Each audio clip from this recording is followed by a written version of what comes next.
मेरे देश की सीमा में अचानक एक दुष्ट काली ड्रैगन घुस आया। लेकिन भाई साहब, 3 मिनट भी नहीं हुए थे कि वहां के बॉर्डर डिफेंस सिस्टम ने मुझे पकड़ लिया और दो दो न्यूक्लियर मिसाइलें मुझ पर लॉक कर दी गईं। अब जैसे ही वो मिसाइलें फटने वाली थीं, मैंने तुरंत अपने दोनों हाथ ऊपर उठाए, सरेंडर का पोज दिया और इंसानी आवाज में चिल्लाया, अरे लीडर साहब, हाथ मत चलाना, मैं अपना ही बंदा हूं। सच बताऊं तो दूसरी दुनिया में मेरी जिंदगी इतनी कबाड़ चल रही थी कि क्या ही बोलूं। इतनी बुरी हालत थी कि कई बार तो मुझे लकड़बग्घों की तरह लोफर बनना पड़ता था, यानी दूसरे शिकारियों का शिकार छीनकर भागना पड़ता था। पर उससे भी कहां पेट भरता था। आखिर 160 टन का भारी भरकम ड्रैगन हूं मैं। पेट भरने के लिए एक बार में कई टन मीट चाहिए होता है। इस कंगाली के दिनों में मैंने सोचा कि चलो अपने जैसे दूसरे ड्रैगन्स के साथ ही पार्टनरशिप कर लेता हूं, चाहे छोटा भाई बनकर ही रहना पड़े। लेकिन किस्मत इतनी खराब थी कि भाषा समझ न आने की वजह से चाहे इंसान हो या ड्रैगन, सब देखते ही सीधे हमला कर देते थे, जैसे पुलिस सीधे सरेंडर करने को कहती है। कोई बात सुनने को तैयार ही नहीं था। लगातार रिजेक्शन झेलकर मैं पूरी तरह निराश हो चुका था। फिर एक दिन उस पत्थरीले पहाड़ी रास्ते पर अचानक एक व्यापारी ग्रुप आया। ये लोग सैकड़ों मील दूर सोमन साम्राज्य के थे, जो किसी रहस्यमयी देश के साथ ट्रेड करके माल वापस बेचने जा रहे थे। मेरा प्लान तो बस इतना था कि जैसे ही वो पास आएंगे, मैं छलांग लगाऊंगा और एक दो घोड़े छीन कर खा जाऊंगा। पर दिक्कत यह हुई कि मैं अपने ड्रैगन ऑरा को कंट्रोल नहीं कर पाया और वो 1000 मीटर दूर से ही चमक गया। अब जब पोल खुल ही चुकी थी तो मैं भी सीधे बाहर कूद गया और सबके सामने एक घोड़े को दबोच लिया। पर जैसे ही मैं उस पर टूट पड़ने वाला था, तभी मेरी नजर पलटी हुई घोड़ा गाड़ी के नीचे पड़ी। खैर छोड़ो इस बात को, तुम मुझे सीधे अपने साथ ही ले चलो। रास्ते में थोड़ी गपशप हुई तो मुझे पता चला कि उस अधेड़ उम्र के आदमी का नाम फोक है। वह एक प्रोफेशनल व्यापारी है और कई बार शिया देश के साथ ट्रेड कर चुका है। उसके मुताबिक हमारा देश एक बेहद रहस्यमयी जगह है, जो करीब 6 महीने पहले अचानक इस दुनिया में प्रकट हुआ था। हमारे देश की बॉर्डर लाइन और इस पराई दुनिया के बीच एक जादुई बैरियर है। इस बैरियर के अंदर और बाहर की दुनिया एक दूसरे से पूरी तरह अलग है। उस रहस्यमयी शिया देश में कोई जादू वादू नहीं था, बल्कि वहां एक चीज थी जिसे विज्ञान कहते हैं। वहां की दुनिया के नियम, हवा और माहौल इस पराई दुनिया से बिल्कुल अलग थे। अगर इस जादुई दुनिया का कोई जीव वहां चला जाए तो उसे भयानक वाटर चेंज हो जाता है। कम से कम बीमार तो पड़ेगा ही, और ज्यादा हुआ तो जान से भी हाथ धो बैठेगा। और ठीक इसी तरह हमारे शिया देश के लोग भी बिना पूरी तैयारी और सुरक्षा के इस जादुई दुनिया में आने की हिम्मत नहीं करते थे, क्योंकि उनके शरीर में मैजिक एलिमेंट्स को झेलने की ताकत नहीं थी। बिना तगड़ी प्रोटेक्शन के यहां हर तरफ फैली जादुई हवा उनके शरीर को ऐसा नुकसान पहुंचाती जिसे कभी ठीक नहीं किया जा सकता था। उस जादुई बैरियर ने दोनों दुनिया को इतनी कड़ाई से अलग कर रखा था कि दोनों अपने अपने तरीके से चलती थीं, एक दूसरे के काम में बिना टांग अड्ढाए। शिया देश के अंदरूनी इलाकों में आज तक कोई जा ही नहीं पाया था। बाहर के लोग बस इतना जानते थे कि इस देश से पंगा लेना मौत को दावत देना है, सिर्फ इसलिए नहीं कि इनके पास खतरनाक मिलिट्री और टेक वेपन्स थे, बल्कि इसलिए क्योंकि इनके पास शांति नाम का एक ऐसा न्यूक्लियर बम था जिससे भगवान भी थर थर कांपते थे। ये सब सुनकर तो मेरा खून खौल उठा, दिल में एकदम जोश भर गया। इसका मतलब क्या मेरा पूरा का पूरा देश ही इस दुनिया में आ गया है? तो क्या मेरे मम्मी पापा भी यहीं होंगे? ये सोचते ही मैंने अपने पंख और तेजी से फड़फड़ाने शुरू कर दिए। आखिरकार कई घंटों तक उड़ने के बाद मुझे जमीन से आसमान छूती हुई वो विशाल जादुई दीवार दिखाई दी। पर भाई साहब, जैसे ही मैंने उसके अंदर पैर रखा, मेरी हालत खराब होने लगी। सांस लेने में दिक्कत, सिर भारी, पैर लडद खद्दाने लगे और दिल अजीब तरह से घबराने लगा। मेरे शरीर ने साफ सिग्नल दे दिया कि यह माहौल एक ड्रैगन के जीने के लायक बिल्कुल नहीं है। लेकिन अब जब यहां तक आ ही गया था और बिना अपने देश से कांटेक्ट किए वापस जाता, तो मेरा दिल नहीं मानता। इसलिए मैं हिम्मत करके आगे उड़ता गया। कुछ ही देर में कुछ फाइटर जेट्स कान फाड़ती आवाज के साथ मेरी तरफ आए और तुरंत 2 मिसाइलें दाग दी। वो मिसाइलें मेरे ठीक सामने आकर फटीं। हालांकि उन्होंने मुझे सीधे नहीं मारा, पर उनका इशारा साफ था, बेटा आगे मत बढ़ना वरना भून दिए जाओगे। तभी एक हेलीकॉप्टर आया जिसका दरवाजा खुला हुआ था। उसके अंदर से एक आर्मी अफसर ने लाउडस्पीकर निकाला और चिल्लाया, मिस्टर ड्रैगन, क्योंकि आपने हमारे देश की सीमा में गैर कानूनी तरीके से एंट्री ली है, इसलिए तुरंत सरेंडर करें और जांच में सहयोग दें। बेकार का विरोध मत कीजिए। भरोसा रखिए, हमारा शिया देश एक सभ्य और कानून मानने वाला बड़ा देश है। अगर आप सहयोग करेंगे तो हम आपके ड्रैगन अधिकारों और सुरक्षा की पूरी गारंटी देते हैं, वरना आगे जो भी होगा उसके जिम्मेदार आप खुद होंगे। उस अफसर, जिसका नाम जोंग श्याओ था, को इस बात से कोई फर्क नहीं पड़ रहा था कि मुझे उसकी भाषा समझ आ रही है या नहीं। वह तो बस अपनी ऑफिशियल ड्यूटी पूरी कर रहा था। सच तो ये था कि अगर ऊपर से ऑर्डर ना होता कि जादुई जीवों पर सीधे हमला नहीं करना है, तो मिलिट्री वाले कब का मेरा कीमा बना चुके होते। अफसर को लगा था कि ड्रैगन जैसी घमंडी प्रजाति अगर उसकी बात समझ भी ले तो भी इतनी आसानी से नहीं मानेगी। आखिर में थोड़ी लात घूंसे चलानी ही पड़ेगी। लेकिन उसके बाद जो हुआ, उसकी उम्मीद तो दुनिया के किसी कोने के बंदे ने नहीं की होगी। जैसे ही मैंने उन्हें देखा, मुझे लगा जैसे बिछड़े हुए घर वाले मिल गए हों। मैं एकदम इमोशनल होकर पागलों की तरह चिल्लाया, लीडर साहब, हाथ मत उठाना, मैं अपना ही बंदा हूं। अरे बाप रे, मैं तो मरने वाला हूं। वहां मौजूद सबकी बोलती बंद हो गई। ये ड्रैगन तो न सिर्फ हमारे देश की भाषा बोल रहा था, बल्कि खुद को अपना बंदा बता रहा था। जब मैंने खुद को अपना बंदा कहा, तो उस आर्मी अफसर जोंग श्याओ का दिमाग घूम गया।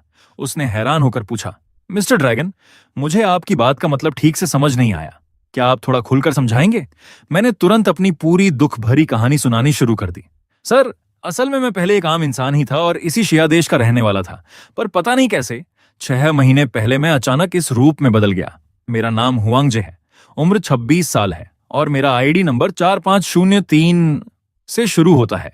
मेरा घर तियानन राज्य के गुइचिंग शहर के जियुक्सिंग डिस्ट्रिक्ट में शिनिंग रोड नंबर 20-1 पर है। मेरे पापा का नाम हुआंग कांगपिंग है। वह 56 साल के हैं और एक बिजनेसमैन है। वह मेरी मम्मी पैन शियाओलिन के साथ मिलकर वहां एक छोटा सा सुपरमार्केट चलाते हैं। ये सब सुनकर अफसर पूरी तरह दंग रह गया।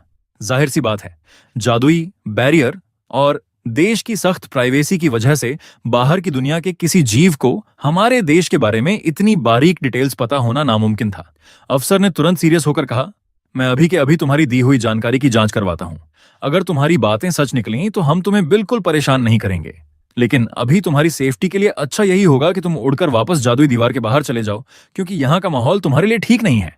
मैंने रोतलू शक्ल बनाकर कहा, लेकिन लीडर साहब, मुझसे उड़ा ही नहीं जा रहा। क्या मुझे पहले कुछ खाने को मिल सकता है? मैंने पिछले 5 दिनों से एक दाना भी नहीं खाया है। भूख के मारे जान निकल रही है। अफसर ने कहा, हाँ, ये तो हो सकता है। कुछ ही देर में झोंग श्याओ को वॉकी टॉकी पर हेडक्वार्टर से कंफर्मेशन मिल गया कि मैंने, इस काली ड्रैगन ने, जो भी नाम और पता बताया था वो सब बिल्कुल सच था। तभी एक हेलीकॉप्टर आया जिसमें करीब 4-5 टन बीफ लदा हुआ था। इतने सारे मीट को देखकर मुझसे रहा नहीं गया और मैं पागलों की तरह उस पर टूट पड़ा। पेट तो भर गया, लेकिन शरीर में वो ताकत नहीं आई कि मैं उड़ सकूं। और हाँ, खाते खाते मुझे एक अजीब बात का एहसास हुआ। यह मीट चबाने में बड़ा सूखा और बेस्वाद लग रहा था। जादुई दीवार के बाहर मिलने वाले मीट जैसा मजा नहीं था। मैंने हैरान होकर अफसर जोंग श्याओ की तरफ देखा। वह मुस्कुराया और बोला, असल में जादुई दीवार के बाहर जो जानवर होते हैं उनके शरीर में मैजिक एलिमेंट्स बहुत ज्यादा होते हैं, इसलिए वहां के मीट की क्वालिटी और न्यूट्रिशन वैल्यू हमारे देश के नॉर्मल मीट से काफी बेहतर होती है। अब तुम्हें बाहर के लजीज मीट की आदत हो चुकी है, इसलिए तुम्हें अपने देश का खाना थोड़ा फीका लग रहा है। उसने आगे कहा, पर तुम फिक्र मत करो, मैंने साइंस एकेडमी के एक्सपर्ट्स से बात की है। वे जल्द ही यहाँ आकर तुम्हारे लिए एक रेस्क्यू प्लान बनाएंगे। इस प्रोसेस में शायद तुम्हारा ब्लड टेस्ट और कुछ नॉर्मल चेकअप्स किए जाएंगे, लेकिन भरोसा रखो, इससे तुम्हारी जान को कोई खतरा नहीं होगा। मैंने हाँ में सिर हिला दिया। सच कहूं तो जब मैं यहां आ रहा था तभी मैंने सोच लिया था कि मुझे लैब का एक्सपेरिमेंट का जरिया बनना ही पड़ेगा। वैसे भी हम ड्रैगन्स की हीलिंग पावर कमाल की होती है। अगर कोई मेरा पेट भी चीर दे तो वो अपने आप ठीक हो जाता है। उल्टा मैं तो खुद उत्सुक था कि अंदर से मेरा दिल, लीवर और फेफड़े दिखते कैसे हैं। 1 घंटे बाद साइंस एकेडमी के रिसर्चर्स अपनी पूरी टीम के साथ वहां पहुंच गए। उन्होंने सबसे पहले मेरा ब्लड सैंपल लिया और फिर एक छोटा सा रोबोट मेरे मुंह के रास्ते पेट में डाल दिया, बिल्कुल एक कैप्सूल एंडोस्कोपी की तरह। उन्होंने कहा कि इससे वे मेरे अंदरूनी अंगों और हड्डियों के ढांचे को अच्छे से समझ पाएंगे। उन्होंने यह भी भरोसा दिलाया कि यह रोबोट बाद में पॉटी के रास्ते बाहर निकल जाएगा और इससे शरीर को कोई नुकसान नहीं होगा। लेकिन चेकअप के दौरान मुझसे एक छोटी सी गड़बड़ हो गई। वह रोबोट मेरे पेट को इतना स्वादिष्ट लगा कि मैंने उसे पूरी तरह पचा लिया। न सिर्फ वो खाने में बड़ा कुरकुरा और मजेदार था, बल्कि मुझे साफ महसूस हुआ कि उस मेटल की चीज से मेरे शरीर को भरपूर न्यूट्रिशन मिला है। अब मैं मन ही मन सोच रहा था कि काश ये लोग मुझे ऐसे 2-4 रोबोट खाने के लिए और दे दें। मैंने सीधे उनसे डिमांड कर दी, सर, वो जो अभी रोबोट पेट में डाला था, वैसे 2-4 रोबोट और मिलेंगे क्या? हैं क्या आपके पास? मेरी इस अजीबोगरीब फरमाइश को सुनकर रिसर्च टीम के हेड डिंग शुएवेन तुरंत समझ गए कि शायद उस रोबोट में कोई ऐसा मटेरियल था जिसकी मेरे इस ड्रैगन वाले शरीर को सख्त जरूरत थी। अभी वह अपने साथियों को और रोबोट लाने का ऑर्डर देने ही वाले थे कि तभी पास से एक आवाज आई, डिंग साहब, मुझे नहीं लगता कि इतनी नौटंकी करने की जरूरत है। हम सीधे इसकी शुरुआत बैटरी से कर सकते हैं। ये बोलने वाली उनकी टीम की रिसर्चर यू शियाओमी थी। ये वही लड़की थी जिसने सबसे पहले ये खोजा था कि बिजली, इलेक्ट्रिक एनर्जी से जादुई जीवों को चार्ज किया जा सकता है। असल में करीब 5 महीने पहले शिया देश ने गैर कानूनी तरीके से घुसपैठ करने वाले एक एंजल को पकड़ा था। जादुई एनर्जी खत्म होने की वजह से वे कोमा में चला गया था। मिलिट्री हॉस्पिटल ने उसे बचाने की पूरी कोशिश की, पर इस जादुई जीव के बारे में किसी को कुछ पता नहीं था, इसलिए सारी दवाइयां फेल हो गईं। लेकिन जैसे ही उन्होंने डिफाइब्रिलेटर का इस्तेमाल किया, उस एंजल की धड़कनें वापस आने लगीं। तब शियाओमी ने अंदाजा लगाया कि यह एंजल असल में मरने की कगार पर नहीं है, बल्कि लो बैटरी की वजह से स्टैंड बाय मोड पर चला गया है। मैंने जब यह सुना तो मैं सोच में पड़ गया। एंजेल तो मिथकों और कहानियों का इतना महान जीव माना जाता है, वो साला चार्जिंग से होश में आ रहा है। ये तो कुछ ज्यादा ही देसी और लो क्लास वाला जुगाड़ हो गया। पर फिर मैंने सोचा कि भाई, ये एक फैंटेसी दुनिया है, यहां पुरानी सोच से काम नहीं चलेगा। अगर ऐसी बात है तो फिर देर किस बात की, सीधे मेरे मुंह में तार डालो और चालू करो बिजली। डिंग शुएवेन ने मेरी बात मानकर सिर हिलाया और तुरंत 2 मोटे मोटे बिजली के तार मंगवाए और सीधे मेरे मुंह के अंदर डाल दिए। जैसे ही बिजली का तगड़ा करंट मेरी नसों से होता हुआ सीधे मेरे दिल तक पहुंचा, भाई साहब, मेरी तो पूरी आत्मा जाग उठी। जादू की कमी की वजह से जो थकावट थी वो पल भर में गायब हो गई। मैं मुंह में दोनों तार दबाए आराम से लेट गया और मजे के मारे मेरी आंखें बंद होने लगीं। थोड़ी देर बाद जब मुझे होश आया तो मैंने रिसर्चर्स को अपना एक्सपीरियंस बताया। सर, ये तो एकदम ऐसा लग रहा है जैसे किसी ने एनर्जी का इंजेक्शन ठोक दिया हो। मेरी पूरी बॉडी एकदम काडीडीचक हो गई है और मुझे साफ महसूस हो रहा है कि मैं पहले से ज्यादा स्ट्रांग बन रहा हूं। मैंने आगे हंसते हुए कहा, वैसे सिर्फ करंट लगाने से कोई ताकतवर बन जाए, ये तो बड़ा आसान तरीका है यार। इसका लेवल तो बड़ा डाउन हुआ फिर। मेरी बात सुनकर डिंग शुएवेन मुस्कुराए और बोले, हुआंग साहब, आप गलत समझ रहे हैं। ये तरीका बिल्कुल भी आसान नहीं है, क्योंकि जब तक हमारा शिया देश इस दुनिया में नहीं आया था, तब तक इस पूरी दुनिया में बिजली नाम की कोई चीज ही नहीं थी। क्या बिजली नहीं थी? मैंने हैरान होकर पूछा। आपका मतलब है कि यहाँ के लोग टेक्नोलॉजी में इतने पिछड़े हैं कि उन्होंने बिजली बनाना नहीं सीखा? उन्होंने अपना सिर हिलाया और कहा, नहीं, मेरा मतलब यह है कि इस दुनिया में बिजली का कोई नामो निशान ही नहीं था। आप चाहे जो कर लो, यहां बिजली बनाई ही नहीं जा सकती, क्योंकि इस जादुई दीवार के बाहर के नेचर में खुले घूमते हुए इलेक्ट्रॉन्स मौजूद ही नहीं है।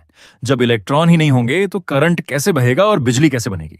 हाँ, आसमान से गिरने वाली कुदरती बिजली या जादू से बनाई गई मैजिक इलेक्ट्रिसिटी की बात अलग है, वो तो मिल जाएगी। क्या बकवास है, बिजली और इलेक्ट्रॉन ही नहीं है, ऐसा कैसे हो सकता है? मेरा तो दिमाग ही फट गया। डिंग शुएवेन ने गंभीर होकर कहा, हुआंग साहब, बाहर की ये पराई दुनिया हमारी सोच से कहीं ज्यादा उलझी हुई और अजीब है। शायद आपको अभी तक पता नहीं है, पर इस बाहर की दुनिया में एटम से भी छोटे माइक्रो लेवल की जो दुनिया है, उसे एक बहुत ही अजीब धुंध ने पूरी तरह से लॉक कर रखा है। डिंग शुएवेन ने अपनी बात जारी रखते हुए कहा, यहां तक कि आसमान में दिखने वाले चांद तारे और सूरज भी वो नहीं हैं जिन्हें हम साइंस में तारे और ग्रह कहते हैं, बल्कि वे बहुत ही उलझे हुए एनर्जी के गोले हैं। अब तक हमें जो समझ आया है उसके मुताबिक बाहर की यह दुनिया एक ऐसे फार्म हाउस की तरह है जिसका बुरी तरह शोषण किया जा रहा है, और वहां के जो तथाकथित भगवान हैं वे इस फार्म हाउस के मालिक हैं। सारे आम जीव उनकी भेड़ बकरियां हैं। अपनी भेड़ बकरियों को कंट्रोल में रखने के लिए वे मालिक कभी नहीं चाहेंगे कि उनकी बकरियां ज्यादा कुछ जान जाएं या ज्यादा होशियार बन जाएं। अच्छा, तो यह बात है, मैंने चमकते हुए कहा। इसका मतलब यह चार्जिंग वाला शॉर्टकट सिर्फ हमारे शिया देश के पास ही है? बिल्कुल सही, उन्होंने मुस्कुराकर कहा। लेकिन होंग साहब, आपके जैसे जादुई जीवों के लिए बिजली कोई चमत्कारी चीज नहीं है। उस एंजल से हमें जो पता चला था उसके हिसाब से बिजली आपको कोई सुपरमैन नहीं बना रही है। ये बस एनर्जी पाने का एक नया, एकदम डायरेक्ट और बहुत ही तेज तरीका है। असल में आप ताकतवर नहीं बन रहे हैं, बल्कि आपका शरीर बहुत दिनों से भूखा था, जिसकी वजह से आपके अंदरूनी अंगों ने काम करना बंद कर दिया था। बिजली बस आपके उन सोए हुए अंगों को वापस जगा रही है, जिससे आपकी बॉडी अपने पुराने फॉर्म में लौट रही है। खैर हुआंग साहब, अब काफी रात हो चुकी है, क्यों ना आप हमारे साथ लैब चलें? वहां आपको चार्ज करने के लिए और भी बढ़िया मशीनें हैं। अगले दिन बेलोंगे मिलिट्री जोन का एक वीआईपी कमरा। क्या बकवास कर रहे हैं आप? मेरा बेटा एक विशाल ड्रैगन बन गया है। कल फोन आने के कुछ ही देर बाद लोकल लीडर्स मेरे मम्मी पापा के घर पहुंच गए थे। उन्होंने झूठ बोला था कि उनका बेटा यानी मैं किसी सीक्रेट मिशन पर है और अभी घर नहीं आ सकता। फिर मिलिट्री ने उन्हें बड़े आदर से यहां आने का न्योता दिया और कहा कि काम के प्रेशर की वजह से हुआंग जे काफी डिप्रेशन में है, इसलिए उसे अपने माता पिता की बहुत जरूरत है। मम्मी पापा ये सुनते ही सब छोड़ छाड़कर हजारों मील दूर बेहे शहर भाग आए। पर यहां आकर उन्हें जो झटका लगा उसकी उन्होंने सपने में भी उम्मीद नहीं की थी। वहां मौजूद लेफ्टिनेंट कर्नल ल्यू वेहान ने कहा, हम भी अभी 100% श्योर नहीं है कि वह विशाल ड्रैगन आपका ही बेटा है। इसीलिए हमने आप दोनों को यहाँ बुलाया है ताकि आप खुद देखकर पहचान सकें। ये कहकर उन्होंने दीवार पर प्रोजेक्टर चालू कर दिया, जिसमें पिछले 2 दिनों की मेरी वीडियो चल रही थी। मम्मी पापा आंखें फाड़कर स्क्रीन को देखने लगे। मम्मी ने पापा की तरफ देखकर धीरे से कहा, अरे सुनिए जी, ये तो सच में हमारा ही बेटा लग रहा है। भले ही इसकी शक्ल बदल गई है, पर इसका वो डरपोक, कामचोर और थका हुआ अंदाज, ये हमारे उस बुद्धू बेटे के अलावा किसी और का हो ही नहीं सकता। पापा ने कर्नल से पूछा, कर्नल ल्यू, हम अपने बेटे से कब मिल सकते हैं? सिर्फ वीडियो देखकर पक्का कहना मुश्किल है। अच्छा होगा कि हम उसके पास जाकर बात करें।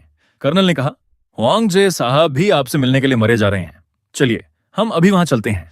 कुछ ही देर में कर्नल ल्यू मम्मी पापा को लेकर उस जगह पहुंचे जहां मैं चार्ज हो रहा था।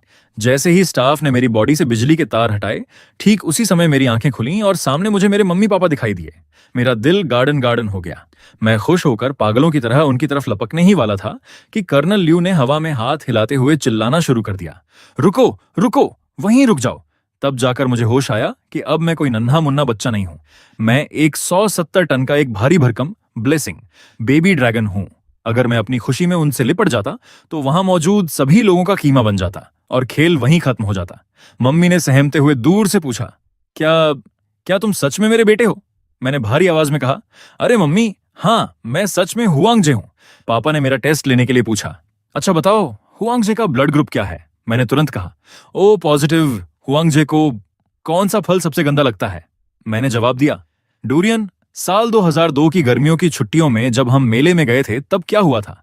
मैंने आगे की बात जब पापा ने पूछा कि 2002 के मेले में क्या हुआ था, तो मैंने तुरंत कहा, अरे पापा, उस मेले में जो हुआ वो मैं कभी नहीं भूल सकता। मैं खो गया था। अरे नहीं, सच तो यह है कि आप दोनों मुझे मेले में ही भूल कर आ गए थे। मैं रोते रोते आपकी कार के पीछे 100 मीटर तक भागा था, पर आप लोगों ने मुड़कर भी नहीं देखा। बाद में मामला रफा दफा करने के लिए मुझे 50 पैसे की रिश्वत दी थी ताकि मैं इस बात का बुरा ना मानूं। मेरी यह बात सुनकर मम्मी पापा का चेहरा देखने लायक था। मम्मी ने थोड़ा झेंपते हुए बात पलटने के लिए पूछा, अच्छा ये बताओ कि क्या हुआंगजे की कोई गर्लफ्रेंड है? मैंने खींच कर कहा, अरे मम्मी, क्या मेरी इज्जत का बिल्कुल कबाड़ा करना है सबके सामने? ये सुनते ही पापा हंस पड़े और कर्नल ल्यू से बोले, कर्नल साहब, अब कोई शक नहीं है, यही हमारा बुद्धू बेटा है। ये सुनकर कर्नल ल्यू भी बेहद खुश हो गए। माता पिता की गवाही के बाद अब यह बात पूरी तरह पक्की हो चुकी थी। इसके बाद हम सब ने करीब 2 घंटे तक बैठकर मजेदार बातें की। रात के 11 बजे जब मम्मी पापा काफी थक गए तो वे मिलिट्री जोन के पास बने गेस्ट हाउस में आराम करने चले गए। लेकिन जैसे ही वे सोने वाले थे, कर्नल ल्यू अचानक उनके कमरे पर आ धमके। उन्होंने थोड़ा हिचकिचाते हुए कहा, I am sorry Mrs pan, लेकिन अभी हमारी टेक्निकल टीम ने ध्यान दिया कि आपने अपने सोशल मीडिया पर एक पोस्ट डाली है जिसमें आपने लिखा है कि आपका बेटा एक विशाल ड्रैगन बन गया है और साथ में मेरी ड्रैगन वाली फोटो भी अपलोड कर दी है। क्या यह सच है? मम्मी ने तुरंत अपना सिर पकड़ लिया। अरे बाप रे, आई एम सो सॉरी। मेरी अक्ल पर पत्थर पड़ गए थे। ये तो देश का बहुत बड़ा सीक्रेट है ना, मैं इसे अभी डिलीट कर देती हूँ, क्या अब भी बहुत देर हो चुकी है? कर्नल ल्यू हंसते हुए बोले, अरे नहीं नहीं, चिंता मत कीजिए, जैसे ही आपने पोस्ट डाली हमारी टेक्निकल टीम ने उसे तुरंत ब्लॉक करके डिलीट कर दिया था, इसलिए बाहर किसी को कुछ पता नहीं चला। मैं यहाँ असल में हमारे बेटे हुआंगजे के फ्यूचर और उसकी नई आइडेंटिटी के बारे में बात करने आया हूँ। उन्होंने आगे समझाया, वह इंसान से ड्रैगन कैसे बना, इस बात को हम पूरी दुनिया से छिपा कर रखेंगे। सरकारी कागजात में उसे एक विदेशी जादुई ड्रैगन दिखाया जाएगा जो हमारे देश की नागरिकता ले रहा है। इससे हम कई तरह की फालतू मुसीबतों और खतरों से बच जाएंगे। मैंने इस बारे में अभी हुआंगजे से भी बात की है और वह हमारी बात से पूरी तरह सहमत है। इसलिए जब वह अपने इस ड्रैगन वाले रूप में रहेगा तब उसे हुआंगजे नाम से नहीं बुलाया जाएगा। तो उसका नया नाम क्या होगा? पापा ने पूछा। कर्नल ल्यू ने कहा, उसका नया नाम होगा डियूस। वह हमारे देश की विचारधारा से प्रभावित होकर बीजिंग आया एक प्रोग्रेसिव ड्रैगन कहलाएगा और कागजात के हिसाब से वह आप दोनों को बिल्कुल नहीं जानता। इसलिए आगे चलकर जब भी आप लोग पब्लिक प्लेस पर मिलें तो आपको थोड़ा दूर दूर रहना होगा। ज्यादा क्लोजनेस मत दिखाइएगा और गलती से भी उसे बेटा मत कहिएगा। ये सब सुनकर पापा को थोड़ा सा बुरा लगा कि उनके बेटे को अपनी असली पहचान छिपानी पड़ रही है, लेकिन देश की सुरक्षा और अपने बेटे की भलाई के लिए उन्होंने एक अच्छे नागरिक और सच्चे दोस्त की तरह इस बात को स्वीकार कर लिया। पापा को लगा कि ये मेरे साथ थोड़ी नाइंसाफी है, लेकिन कर्नल ल्यू की बात भी सही थी। ऊपर से कर्नल ने वादा किया कि बाद में मुझे इसका अच्छा खासा मुआवजा मिलेगा, तो मम्मी पापा ने भी हंसते हंसते इस बात को मान लिया। दूसरी तरफ मिलिट्री जोन की लैब में प्रोफेसर डिंग शुए वैन अपनी टीम के साथ मेरे ड्रैगन वाले खून पर रिसर्च कर रहे थे। लेकिन भाई साहब, अभी की टेक्नोलॉजी के हिसाब से ड्रैगन के खून का रहस्य समझ पाना उनके बस की बात नहीं थी। तभी टीम के एक बंदे ने आइडिया दिया, सर क्यों ना हम जादुई दीवार के बाहर की दुनिया से कोई जुगाड़ लगाएं। सुना है वहां के कुछ पुराने खानदानों और जादूगरों के पास ड्रैगन के खून से जादुई दवाइयां बनाने का सीक्रेट है।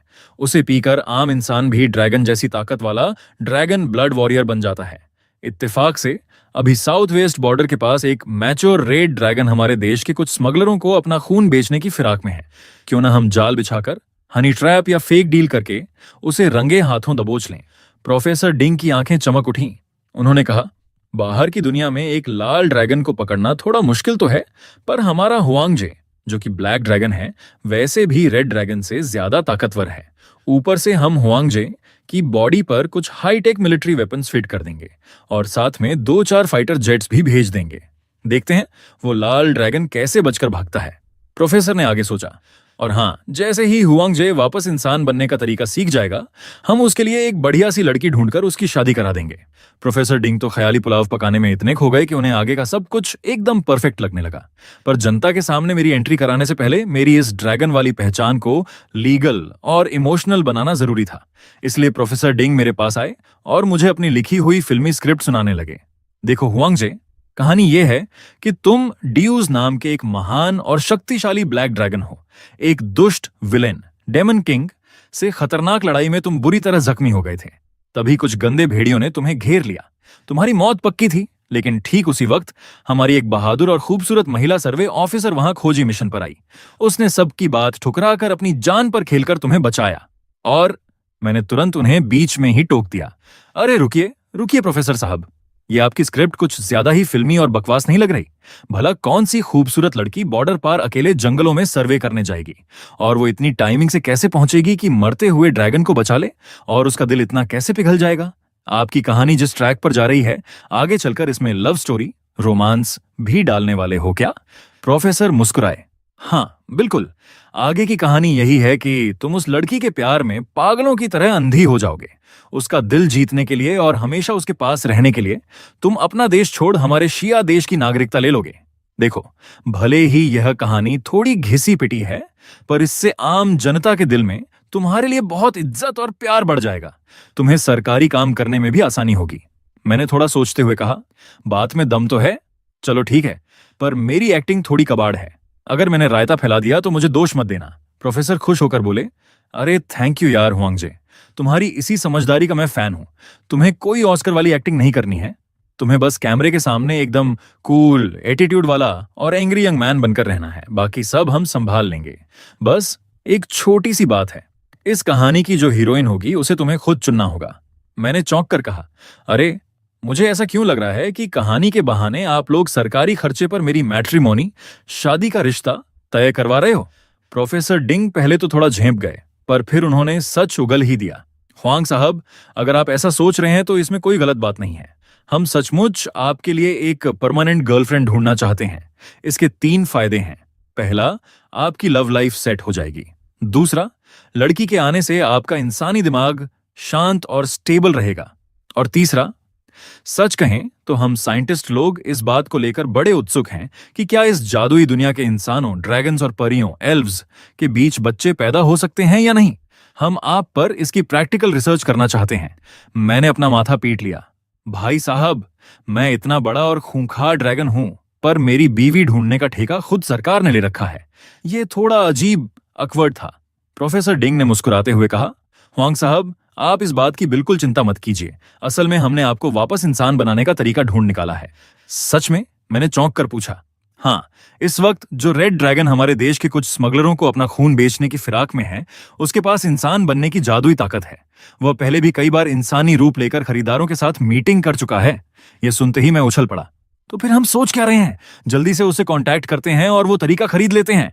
प्रोफेसर डिंग ने चालाकी भरी मुस्कान के साथ कहा, बात ऐसी है हुआंग साहब, हमारा प्लान उसे पैसे देकर यह तरीका खरीदने का बिल्कुल नहीं है। हम उससे भी ज्यादा आसान और कड़क तरीका अपनाने वाले हैं। हम सीधे उसे जिंदा पकड़ेंगे। उन्होंने आगे सफाई देते हुए कहा, और ऐसा नहीं है कि हम उस पर कोई जुल्म कर रहे हैं। वह लाल ड्रैगन बहुत बड़ा बदमाश और लालची है। वह अक्सर बॉर्डर पार हमारे व्यापारियों के काफिलों को रोकता है और उनसे भारी रंगदारी, प्रोटेक्शन मनी वसूलता है। सिर्फ इतना ही नहीं, वह हमारे देश के कुछ गद्दारों के साथ मिलकर नेशनल सीक्रेट्स और कीमती रिसोर्सेज की चोरी भी करवा रहा है। मिलिट्री तो कब से उसका गेम बजाने की ताक में थी। बस दिक्कत यह है कि बाहर की दुनिया में जाकर एक मैच्योर रेड ड्रैगन को जिंदा पकड़ना थोड़ा मुश्किल काम है। यह सुनकर मैं सोच में पड़ गया। इस ड्रैगन वाले शरीर में आने से पहले मैं ड्रैगन्स की सबसे फुस्सा प्रजाति व्हाइट ड्रैगन से भी नहीं जीत पाता था, और अब ये लोग मुझे सीधे रेड ड्रैगन से भिड़ाने की बात कर रहे हैं। प्रोफेसर डिंग ने मेरे चेहरे का डर भांप लिया और हौसला बढ़ाते हुए बोले, हुआंग साहब, घबराइए मत। ड्रैगन्स की दुनिया में ब्लैक ड्रैगन को क्लोज कॉम्बैट का किंग माना जाता है, और वैसे भी हम आपको अकेले थोड़े ही भेज रहे हैं। हमारी मिलिट्री एक पूरा फुल प्रूफ प्लान बनाएगी जिसमें फाइटर जेट्स और ग्राउंड फोर्स आपके साथ मिलकर अटैक करेंगी। जब हम चारों तरफ से जाल बिछा देंगे तो उस अदने से लाल ड्रैगन को ढीला करना तो बाएं हाथ का खेल होगा। उनकी बात सुनकर मैं गहरे विचारों में डूब गया। अगर मैं इस दुनिया में अकेला आवारा ड्रैगन होता तो बात अलग थी, पर अब मैं अपने देश वापस आ चुका हूं। सरकार के टुकड़ों पर मेरा पेट भर रहा है, मैं आराम से सो रहा हूं और करंट लगा लगाकर ताकतवर बन रहा हूं। अब तो देश के जो भी लोग मेरे बारे में जानते होंगे उन सबको मुझसे बड़ी उम्मीदें होंगी। ये सोचते ही मेरी आंखों में अंगारे धधक उठे और मेरा इरादा पक्का हो गया। मैंने छाती ठोक कर कहा, ठीक है, मैं उस लाल ड्रैगन की चटनी बनाने के लिए तैयार हूं, लेकिन बॉस, मैदान में उतरने से पहले मुझे कुछ हल्के फुल्के दुश्मनों के साथ वार्म अप करना पड़ेगा। मेरी फाइटिंग का एक्सपीरियंस अभी बिल्कुल जीरो है और मुझे अभी तक इस भारी भरकम शरीर और इसकी ताकतों को ठीक से संभालना भी नहीं आता। प्रोफेसर डिंग खुश होकर बोले, अरे ये तो कोई दिक्कत ही नहीं है। सच कहें तो हमारा प्लान भी बिल्कुल यही था। होंगजे साहब, जरा इस मैप पर देखिए, उन्होंने स्क्रीन पर दिखाते हुए कहा। बेलोंगे के ट्रेड पोर्ट नंबर 1 से नॉर्थ ईस्ट की तरफ करीब 100 किलोमीटर दूर एक मैच्योर किमेरा 3 सिर वाला जादुई जानवर रहता है। उसका पावर लेवल 5 का है। आपके पहले मैच प्रैक्टिस के लिए वह बिल्कुल परफेक्ट बकरा है। पोर्ट नंबर 5 से वेस्ट की तरफ लगभग 120 किलोमीटर दूर एक हाफ मैच्योर फीनिक्स रहता है। उसका लेवल 6 है। वह आपका दूसरा टारगेट होगा। और पोर्ट नंबर 4 से नॉर्थ की तरफ करीब 200 किलोमीटर दूर एक एक्टिव ज्वालामुखी है। उसके अंदर लेवल 7 का एक खूंखार फ्लेम डेमन रहता है। वह आपका आखिरी और सबसे बड़ा चैलेंज होगा। अगर आपने उसे धूल चटा दी तो उस लाल ड्रैगन को पकड़ना आपके लिए बच्चों का खेल बन जाएगा। आखिरी टारगेट का नाम सुनते ही मेरी आंखें फटी की फटी रह गईं। भाई साहब, लेवल 7 का जादुई जीव मतलब एक अकेला ऐसा मॉन्स्टर जिसके हमले की ताकत 100 टन TNT बारूद के धमाके जितनी होती है। मैंने घबरा कर कहा, क्या मजाक है यार, आपको सच में लगता है कि मैं लेवल 7 के उस फ्लेम डेमन से जीत पाऊंगा? आप लोग मुझे कुछ ज्यादा ही सुपरमैन समझ रहे हो। नहीं हुआंग साहब, प्रोफेसर डिंग ने सीरियस होकर कहा, एक मैच्योर ब्लैक ड्रैगन असल में इतना ही खतरनाक होता है, बस आपको अपनी ताकत का अंदाजा नहीं है। उदाहरण के लिए, पिछले 2 दिनों में आपने जो 50,000 यूनिट बिजली डकारी है, वह अकेले ही 40 टन TNT धमाके के बराबर एनर्जी है। और आपका यह शरीर अभी कम से कम 1,50,000 यूनिट बिजली और सोख सकता है। यानी आपकी कुल एनर्जी 120 टन TNT धमाके से भी ज्यादा की होगी। इस हिसाब से आप खुद एक पक्के लेवल 7 के महाबली जीव बन चुके हैं। उन्होंने आगे समझाया, और हमने उस फ्लेम डेमन को आपका अपोनेंट बहुत सोच समझकर चुना है। पहली बात तो यह है कि गेम के रूल्स के हिसाब से ब्लैक ड्रैगन की प्रॉपर्टीज फ्लेम डेमन को सीधा काउंटर करती हैं, यानी आप उसके बाप हो। फ्लेम डेमन का सबसे बड़ा हथियार उसका फायर मैजिक होता है, जबकि ब्लैक ड्रैगन की मैजिक रेजिस्टेंस इतनी तगड़ी होती है कि उस पर आग का कोई असर नहीं होता। दूसरी बात, ज्वालामुखी का वो खौफनाक गर्म माहौल तो वैसे भी हम ड्रैगन्स को बहुत। मैंने कहा, सर, मुझे लगता है इस मामले में थोड़ी जल्दबाजी नहीं करनी चाहिए। अभी तो मुझे वापस इंसान बनना भी नहीं आता। अब आप ही सोचो, मैं एक 170 टन का यह भयानक दैत्य जैसा शरीर लेकर किसी लड़की के साथ डेट पर जाऊंगा तो कितना अजीब लगेगा। रोमांस तो दूर, वो बेचारी डर के मारे ही मर जाएगी। प्रोफेसर डिंग ने हंसते हुए कहा, हुआंग साहब, आप इस बात की बिल्कुल चिंता मत कीजिए, हमारे पास इसका भी इलाज है। प्रोफेसर डिंग ने आगे कहा, ज्वालामुखी का वो गर्म माहौल तो वैसे भी हम ड्रैगन्स को बहुत पसंद आता है। इसीलिए तो कई ड्रैगन्स अक्सर जानबूझकर फ्लेम डेमन के इलाके में घुसकर उनसे पंगा लेते हैं, और उन लड़ाइयों में हमेशा ड्रैगन्स का ही पलड़ा भारी रहता है। और सुनो, मान लो अगर लड़ाई के बीच में कोई अनहोनी हो भी गई तो हमारे पास बैकअप प्लान तैयार है। हमारी मिसाइलें जादुई दीवार के बाहर जाकर थोड़ी कमजोर जरूर हो जाती हैं। जैसे अगर हमारी 20,000 टन क्षमता वाली मिसाइल है तो बाहर उसकी ताकत सिर्फ 200 से 300 टन जितनी रह जाएगी, जो कि बाहर की दुनिया के एक नॉर्मल 7th रिंक मैजिक जितनी है। तुम्हारा यह ड्रैगन वाला कड़क शरीर उस धमाके को आराम से झेल लेगा, लेकिन उस फ्लेम डेमन की हालत खराब हो जाएगी, क्योंकि उसका शरीर पिघले हुए लावे से बना है जो बहुत स्टेबल नहीं होता। अगर उस पर एक भी मिसाइल लग गई तो वह बिखर कर गहरी नींद में सो जाएगा। यानी सबसे खराब हालत में भी हम ऊपर से मिसाइल दागकर तुम्हारी सीक्रेट हेल्प पक्षपात कर देंगे। उनकी इतनी तगड़ी प्लानिंग सुनकर मैंने थोड़ा सोचा और मुझे लगा कि जब देश मेरे लिए इतना सब कर रहा है तो अब मना करने का कोई बहाना नहीं था। मैंने प्रोफेसर डिंग के इस वार्म अप प्लान को हरी झंडी दे दी। 2 दिन बाद मेरे पेट के नीचे 2 बड़ी बड़ी P-22 मिसाइलें फिट कर दी गईं और मैं एकदम सीना तानकर पूरे टशन में जंग के लिए निकल पड़ा। मिलिट्री वालों का कहना था कि इन मिसाइलों से मेरी वो कमी पूरी हो जाएगी कि मुझे जादू करना नहीं आता और मैं दूर से हमला नहीं कर पाता। कुछ ही देर में मैं अपनी पहली मंजिल पर पहुंच गया। ये एक बहुत बड़ा दलदली इलाका था। वहां हमारे कुछ J-6 फाइटर जेट्स पहले से ही आसमान में चक्कर काट रहे थे। उनका काम मुझे रास्ता दिखाना और शिकार को ढूंढना था। तभी रेडियो पर आवाज आई, हुआंग साहब, वह किमेरा मिल गया है। वह आपसे ठीक आगे राइट साइड में 3 किलोमीटर की दूरी पर है। मैंने जवाब दिया, हाँ, मुझे भी दिख गया है। कोई और हिदायत है क्या? अगर नहीं तो मैं सीधे उस पर टूट पड़ता हूं। इस वक्त उस किमेरा को भी अंदाजा हो गया था कि कुछ गड़बड़ है। इस जादुई दुनिया के जानवरों के लिए हमारे ये फाइटर जेट्स किसी सिरदर्द से कम नहीं थे।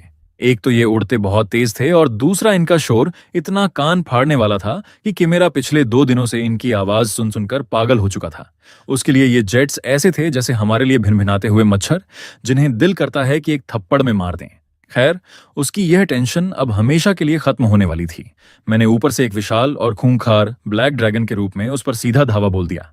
मेरा ड्रैगन ऑनरा इतना खतरनाक था कि 1 किलोमीटर दूर से ही उसने किमेरा का दम घोंट दिया।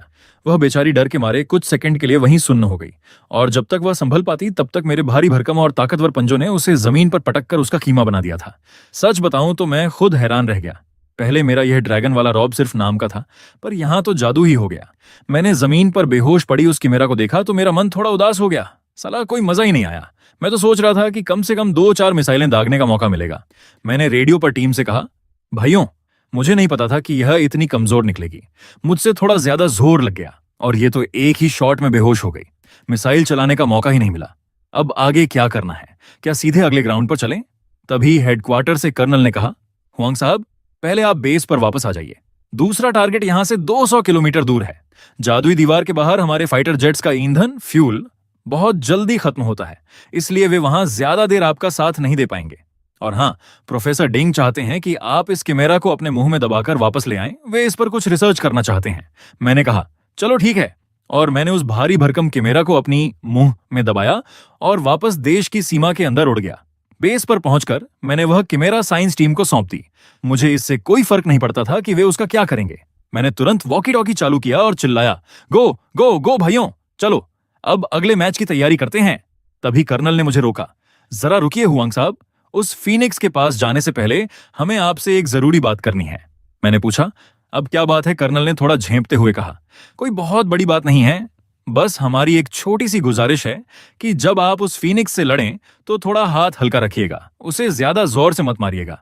वो क्या है ना कि फीनिक्स इस दुनिया का बहुत ही दुर्लभ जीव है। हमारे डेटा के हिसाब से इस पूरी दुनिया में अब 50 फीनिक्स भी नहीं बचे हैं। वह एकदम विलुप्त होने की कगार पर है और हमारा देश अभी एक नया एनिमल प्रोटेक्शन लॉ बना रहा है, जिसके तहत हमने इस फीनिक्स को वर्ल्ड क्लास एक प्रोटेक्टेड एनिमल यानी दुनिया का सबसे खास संरक्षित जीव की लिस्ट में डाल दिया है। कर्नल ने आगे कहा, इसलिए हुआंग साहब, प्लीज अगली फाइट में जान से मत मारिएगा, बस थोड़ा सा कूट दीजिएगा। मैंने कुछ देर सन्नाटे को महसूस किया और फिर भारी मन से बोला, अच्छा ठीक है। सच में मुझे बिल्कुल उम्मीद नहीं थी कि प्रोफेसर डिंग ऐसा अजीबोगरीब ऑर्डर देंगे। हमारे पूरे देश को इस दुनिया में आए अभी सिर्फ 6 महीने हुए हैं और ये लोग यहाँ के जानवरों को बचाने और इकोसिस्टम की फिक्र करने लगे हैं। शायद इसी को असली महाशक्ति, सुपर पावर वाला एटीट्यूड कहते हैं। उस फीनिक्स का घोंसला एक बहुत बड़े धधकते हुए फायर ट्री पर था। जब मैं वहां पहुंचा तो वह आराम से बैठी अपने पंख साफ कर रही थी, लेकिन भाई साहब, इसकी अलर्टनेस उसकी मेरा से लाख गुना बेहतर थी। उसने मुझे 10-12 किलोमीटर दूर से ही आते देख लिया और सीधे मुझ पर हमला करने उठ पड़ी। मैंने तुरंत अपनी दोनों मिसाइलें दाग दी, पर वो मिस हो गईं। बदले में फीनिक्स ने मुझ पर आग के बड़े बड़े गोले बरसाने शुरू कर दिए। कुछ गोले तो सीधे मेरे मुंह के अंदर चले गए और मैंने उन्हें निगल लिया, पर मुझे रत्ती भर भी फर्क नहीं पड़ा। ये नजारा देखकर सिर्फ वो फीनिक्स ही नहीं बल्कि मैं खुद भी हैरान रह गया। अरे भाई, मैं इतना मजबूत हूं क्या? अब मेरा कॉन्फिडेंस 7वें आसमान पर था। मैंने अपनी पूरी ताकत झोंक दी और उस पर टूट पड़ा। लेकिन फीनिक्स भी लेवल 6 का खतरनाक जीव थी। अपनी रफ्तार और दूर से जादू करने की कला की वजह से वह लड़ाई में मुझ पर भारी पड़ रही थी। पर मैं घबराया नहीं, क्योंकि अब मुझे समझ आ गया था कि प्रोफेसर डिंग ने मुझे जानबूझकर इस चिड़िया से क्यों भिड़ाया था। रफ्तार के मामले में मैं उसके सामने बच्चा था, जिसके कारण वह मुझे एक तरफा धो रही थी, लेकिन इसी मार और गुस्से की वजह से मेरे ड्रैगन वाले खून के अंदर छिपी हुई असली ताकत जागने लगी थी। जैसे जैसे लड़ाई खतरनाक होती गई, मेरे शरीर पर चोटें बढ़ने लगीं, लेकिन इससे मैं कमजोर नहीं हुआ, बल्कि मुझे और मजा आने लगा। मेरा खून खौल उठा। उस भयंकर लड़ाई के बीच मुझे महसूस हुआ कि मेरी इंसानी आत्मा अब इस ड्रैगन के शरीर के साथ पूरी तरह से मर्ज हो चुकी है। ड्रैगन्स का जन्म ही लड़ने के लिए हुआ है, और मैं इस मैदान का राजा हूं। मैंने खुद को याद दिलाते हुए एक जोरदार दहाड़ मारी। अब वह फीनिक्स बुरी तरह डर चुकी थी। उसने अपनी पूरी जिंदगी में ऐसा सनकी ड्रैगन नहीं देखा था, जो मार खाने के बाद और ज्यादा खतरनाक और खूंखार होता जा रहा था। वह समझ गई कि यहां टिकना मौत को बुलावा देना है, इसलिए उसने फुल स्पीड में मेरे पास से निकलकर भागने की कोशिश की। लेकिन तभी मेरे शरीर से निकलने वाले ड्रैगन ऑनरा में एक जोरदार ब्लास्ट हुआ। एक अनजान ताकत के साथ आसमान से एक तगड़ी बिजली कड़की और सीधे फीनिक्स पर जा गिरी। वह कुछ सेकंड्स के लिए हवा में ही पैरालाइज हो गई। मैंने तुरंत मौके का फायदा उठाया और अपनी भारी पूंछ से उसे लपेटकर दबोच लिया। फिर मैंने अपने नुकीले दांत सीधे उसकी बॉडी में गड़ा दिए। उसका सुनहरा खून बहने लगा और वह दर्द के मारे चीख उठी। बेशक मैंने उसे जान से नहीं मारा, देश का कानून जो याद था। इस पूरी लड़ाई को हमारी मिलिट्री और साइंस एकेडमी के लोग लाइव देख रहे थे। उन्होंने ढेर सारे एडवांस ड्रोन्स भेजकर इस फाइट की लाइव स्ट्रीमिंग की थी। लेकिन मुझे जीतता देख वे खुश होने के साथ साथ थोड़े टेंशन में भी थे कि कहीं इस खतरनाक रूप के बाद मेरे अंदर का इंसान खत्म होकर एक क्रूर ड्रैगन ना बन जाए। खैर, जब मैं जंग जीतकर वापस बेस पर लौटा तो कर्नल ल्यू के साथ एक बेहद खूबसूरत लड़की खड़ी थी। कर्नल ने बताया कि वे एक साइकोलॉजिस्ट है और मेरा मेंटल चेकअप करने आई है। पहले तो मेरा मन नहीं था, पर उनके बार बार कहने पर मैं मान गया। वैसे वह लड़की इतनी जवान और हॉट थी कि दूर दूर से डॉक्टर नहीं, बल्कि सरकार की तरफ से भेजी गई कोई ब्लाइंड डेट लग रही थी। शायद उसने मेरा चेहरा देखकर मेरे मन की बात पढ़ ली। उसने सीधे और बेबाक अंदाज में कहा, मिस्टर हुएंग, क्या आपको ऐसा लगता है कि जो लड़कियां ज्यादा खूबसूरत और कॉन्फिडेंट होती हैं, उन्हें संभालना और कंट्रोल करना बहुत मुश्किल होता है? इसीलिए आप मुझसे दूर भागने की कोशिश कर रहे हैं? मेरे मुंह से अचानक निकल गया, आपको कैसे पता? वह मुस्कुराई। मैंने आपकी पूरी फाइल पढ़ी है। मुझे साफ दिख रहा है कि आपके अंदर थोड़ा डांस ऑन का जोई, मेल चोविनिज्म वाला एटीट्यूड है, और ड्रैगन बनने के बाद तो यह घमंड और ज्यादा बढ़ गया होगा, है ना? मैं चुप हो गया और मैंने कर्नल ल्यू की तरफ देखा, जिसका मतलब था, देख रहे हो कर्नल, ये लड़की मेरे बस की नहीं है। इसे पता है कि मैं अकड़ू हूं, फिर भी मुझ पर रौब झाड़ रही है। इसका लेवल बहुत हाई है, मैं इससे नहीं जीत पाऊंगा। लड़की ने बात संभालते हुए कहा, हुआंग साहब, गलत मत समझिए। आपकी मंगेतर या डेट बनने से पहले मेरी पहली ड्यूटी आपकी डॉक्टर बनना है। मेरी प्रोफेशनल स्किल्स पर भरोसा रखिए और मुझे सिर्फ 3 मिनट दीजिए। मैंने थोड़ा जेंटलमैन बनते हुए कहा, चलो ठीक है, सिर्फ 3 मिनट। उसने हंसकर अपनी डायरी निकाली और कहा, मिस्टर हुएंग, अगर मैं गलत नहीं हूं तो इस ड्रैगन वाले शरीर में आने के बाद आप दिमागी और शारीरिक दोनों ही तरीकों से इंसानी लड़कियों में अपना इंटरेस्ट पूरी तरह खो चुके हैं। क्या मैं सही हूं?